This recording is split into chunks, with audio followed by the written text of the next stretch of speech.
Wah! I'm Trapper Johnny. I do a Mountain Man trapper presentation. Mainly I started doing this when my oldest son was in 4th grade. He's 41 now, so it's been a few years I've been doing this. I was reading in his 4th grade history book, and here was a chapter on the trappers and mountain men and how important they were for Colorado's history. So I started trapping in 6th grade up in Washington in about 1961. I learned from an Inuit Indian how to trap and skin animals, how to cook them, how to tan the hides, and how to use all their parts. I've got lots of stuff. I'll just start showing you some things.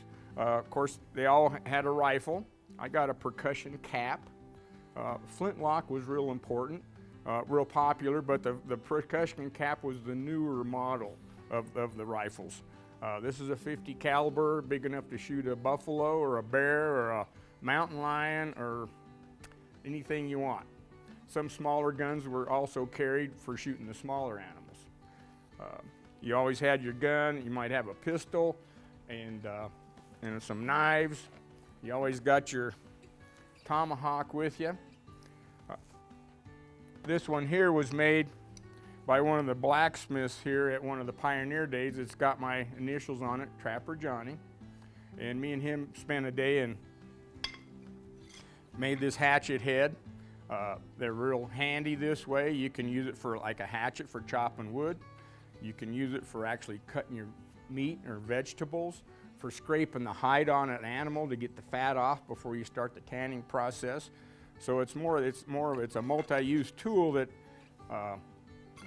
you just carry with you all the time. Of course, also for protection. You'd always have some snowshoes in the wintertime. These are from the Adirondack Mountains of New York. They're really long and big because they get lots of snow. They work really good because they make your foot about 50 times bigger than what you are. So this spreads the weight out on top of the snow and keeps you going. The one drawback of these, they don't turn very good. So a lot of trappers would have 2 pair. They'd also have these bear paw snowshoes, which are very popular. But because they're handy, because they can turn in and around the trees and the bushes where this one can't. So you'd use this one maybe from your camp to get down to the creek or the pond where you got your beaver traps. Then you'd put on your shorter pair to maneuver along the creek. Some of the other tools you'd have would be some axes. Here's the double-headed axe. This is used mainly for just chopping trees down and chopping them up. I was taught you have one edge that you keep super sharp, and you use it for chopping the tree down onto the ground. Once it's on the ground, then you switch to the other blade, which might not be quite as sharp, but when you're chopping those branches off, if you miss and hit the ground, you dull it a little bit, and that way you don't dull your super sharp edge. Some other things we would have, you'd have some scraping tools. This would be used for like digging a hole to put your trap next to the water. This one here is made out of elk hide and a piece of flint, and this would be a scraper for scraping hides. One of my trapping buddies from Wyoming brought a bunch of these down one year to Chatfield Dam and gave to all of us trappers, as that way we had a true scraping tool to use. Now here's some hats that I have. You always wore a nice heavy hat to keep your head warm. This one's made out of badger fur. You can see how thick that badger fur is. Really warm in the winter time. I've got one here made out of a real raccoon, which is one of my popular ones. I've got one here made out of a kit fox, which is really popular. He's really soft, got a big fluffy tail. Those fox use their tails for when they go to jump on a mouse. They'd use that tail for balance. Here's a new modern Davy Crockett cap, or Daniel Boone. It's got a real raccoon tail, but it's got artificial fur on it. Here's one here that I got, I think back in 1957 when I joined the Davy Crockett Club on the Disney Channel. He's kind of fallen apart, but he's still one of my favorites. Whenever I skin an animal out, I put this one on that puts me in the mood for being a trapper. And he's still in actually better shape than this new one. Here's some cooking items. Most everybody has a huge kitchen at home. Imagine this would be your kitchen.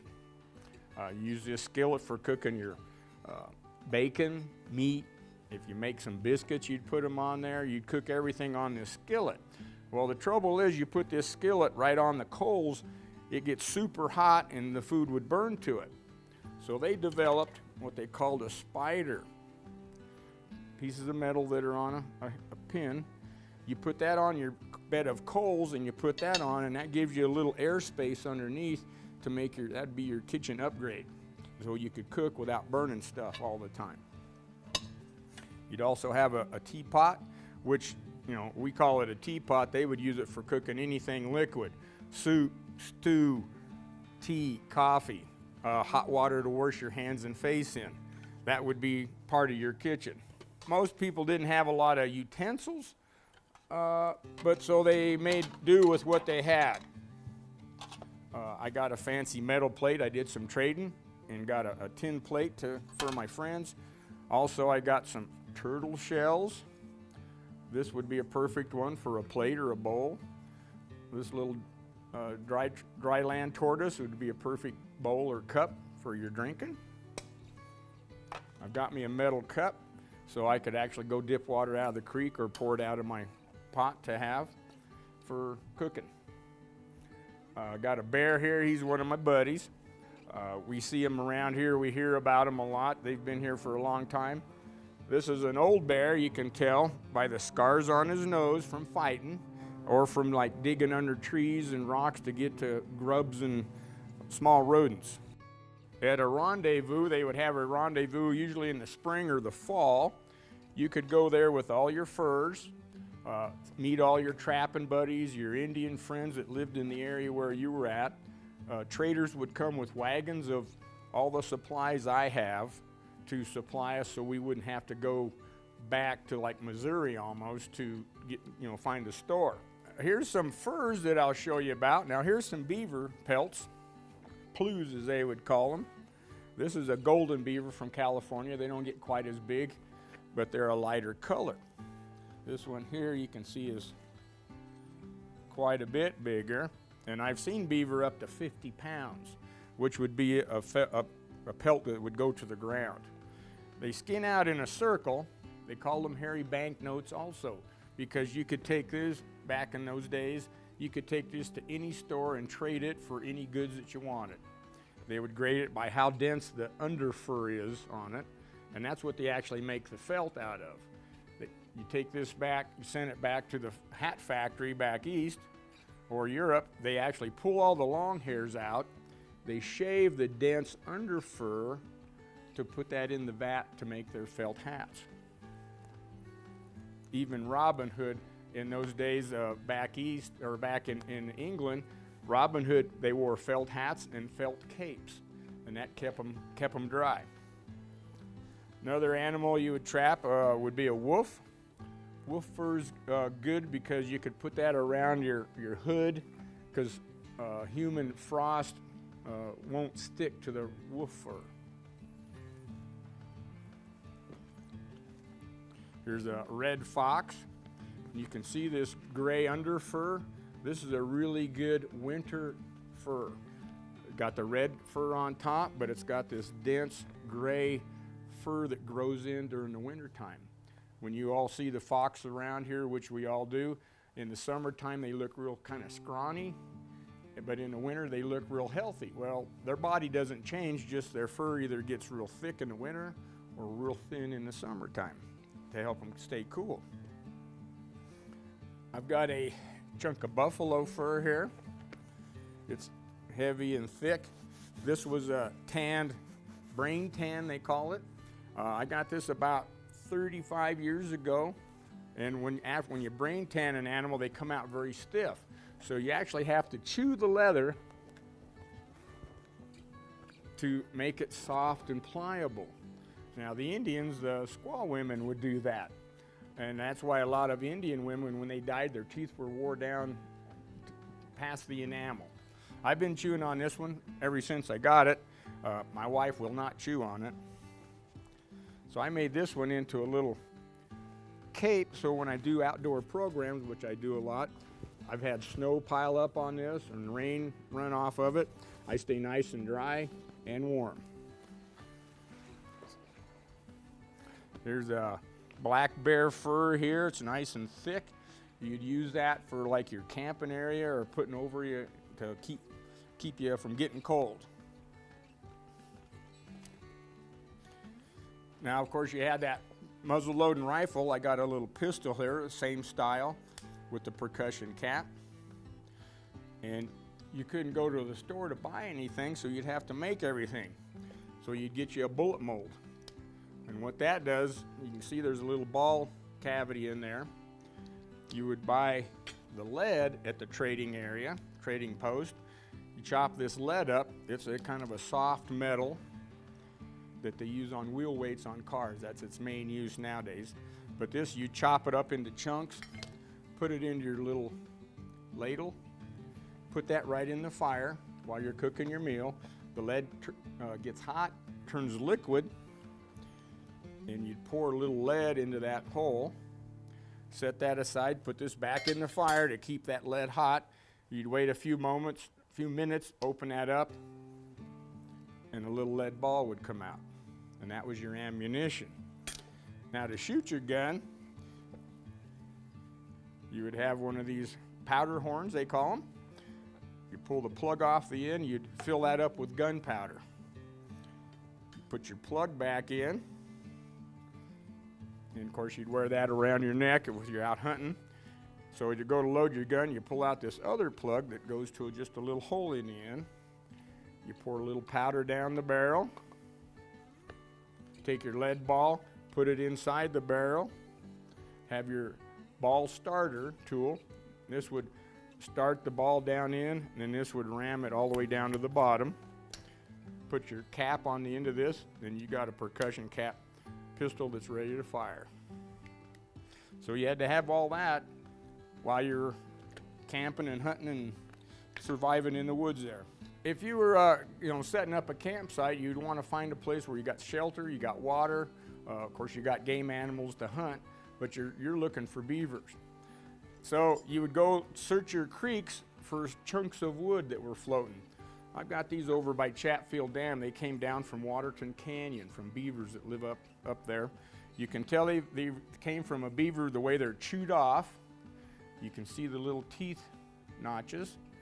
They eat all the bark off of them, and that's what they use. They eat the branches, the leaves, and twigs, and the bark. That's what they eat for their energy. What they do in the summertime, they go over to the aspen trees that grow near their pond or stream. They chop a tree down. They chop it up into little chunks. They take this down into their pond and actually wedge it into the mud in the bottom of their pond. So in the wintertime, when the trees lose their leaves, there's snow on the ground, the beaver don't want to be walking around on the snow because a coyote or a wolf could try to eat them.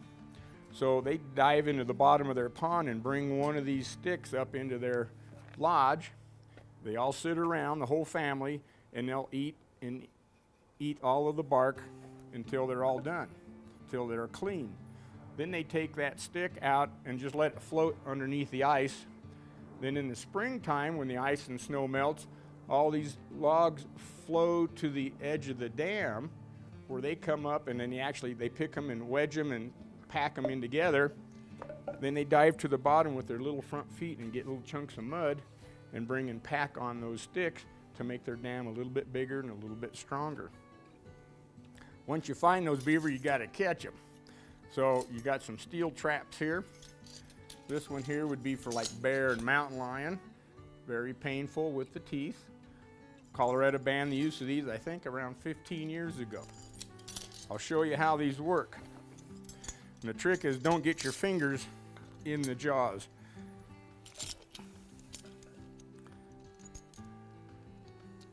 You open it, set the pan.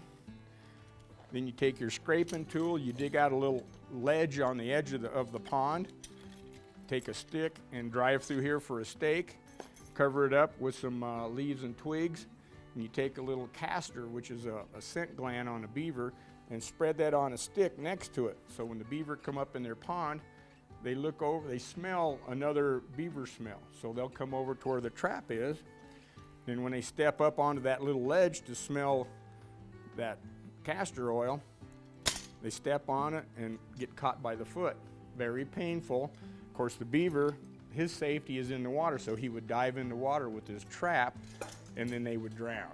So then you come along, check your traps every day, pull a beaver out, reset it, put some more castor oil on the branch above it, and hope you catch another one. Most of them didn't trap all of the animals in the pond. They knew if they trapped them all, there would be no beaver next year, so they would catch one or two, then they'd move on to another pond. And that way they knew next year they could start upstream and work each pond down through the season. Now I got some knives here I'll tell you about. Of course, I carry my little Bowie knife. This is what I use for eating. Back in those days, you didn't have forks and spoons. You had mostly knives. So this is a real handy one for you get you a chunk of meat, put it in your mouth, cut it off, or just carve it on a chunk of bark after you cook it, and that's what you'd eat with. The real popular knife was these drop nose knives.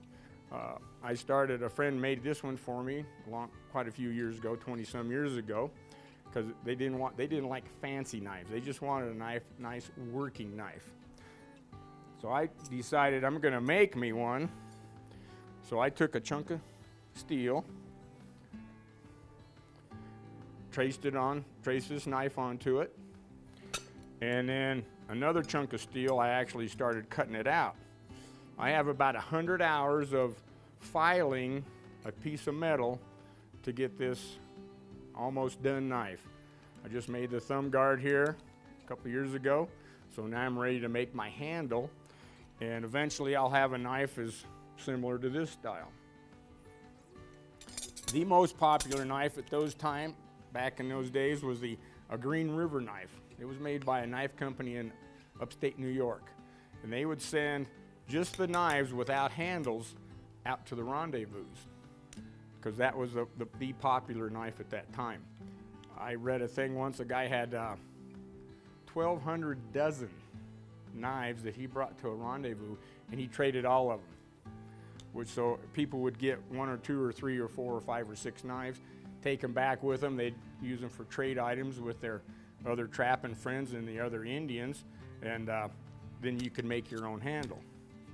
I've got a little skinning knife here. My wife's grandpa was a avid hunter and a fly fisherman, so he made little knives for skinning birds out to use the feathers to make knives, or to make flies for fishing. So I have a whole set of knives that he made this style with a nice big handle but small blades for working on birds.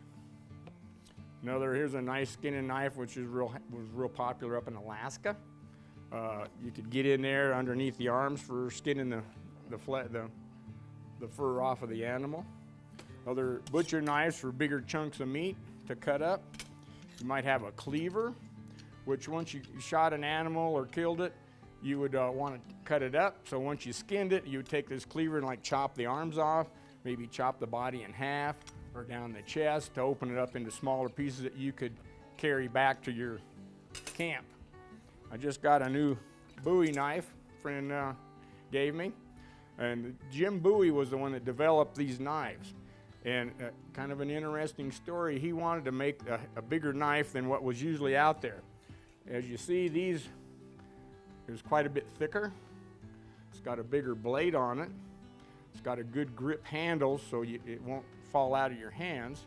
And he also made it where you could sharpen it on the back side. He developed this for fighting. He fought in the Mexican War, and he also fought Indians. So with this bigger knife, you could either hit somebody and maybe break an arm, or if you missed, you could come back up and maybe cut them. where this one you only got, you know, a little one blade to do the job. So he went to a blacksmith and says, I want to build this special knife. He'd drawn a picture on a piece of bark, and the blacksmith said, well, for a special knife, we need to use some special metal. He found a meteorite. So the first Bowie knife supposedly was made with a meteorite, which is really high in nickel, which is a good quality steel. So that kind of made the Bowie knife even more historically popular. So this was a good fighting knife. I don't like a big knife because you can't use it for skinning stuff, and it's kind of harder to eat with a big knife, but you know, they're still popular. That's about all I got for this time. Maybe I'll see you again and we can get together and talk.